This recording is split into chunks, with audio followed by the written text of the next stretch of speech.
উম্মতকে আল্লাহ জিজ্ঞেস করবেন, এ নূহের উম্মতেরা, তোমাদের নবী নূহ কি দাওয়াত পৌঁছিয়েছে? নূহের উম্মত বলবে, না আল্লাহ, আমাদের কাছে কোনো সতর্ককারী আসে নাই, কোনো নবী টবি আসে নাই, কোনো দাওয়াতও আমরা পাই নাই, আপনারাও চিনি নাই, জান্নাতও চিনি নাই, জাহান্নামও চিনি নাই। নূহ আলাইহিস সালাম বিপদে পড়ে যাবেন। তখন আল্লাহ বলবেন, নূহ তুমি বললা পৌঁছিয়েছো, তোমার উম্মত বলে কিছু পায় নাই। নূহ তোমার কি কোনো সাক্ষী আছে? নূহ আলাইহিস সালাম বলবেন, আছে। কে?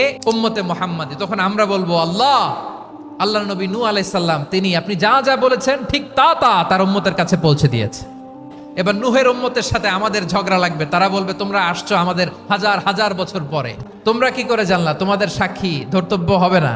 আমরা বলবো, আমাদের কোরআনে তোমাদের নবীর কথা আল্লাহ আমাদেরকে জানিয়েছেন, দিন রাত এক করে তোমাদের কাছে তিনি দাওয়াত পৌঁছেছেন, তোমরা কানের মধ্যে হাত দিয়ে রাখতা, চেহারাটা কাপড় দিয়ে ঢেকে রাখতা, আল্লাহর নবী নূহকে পিটিয়ে ছালা দিয়ে পেঁচিয়ে তোমরা পাহাড়ে রেখে আসতা, সব আমরা জানি।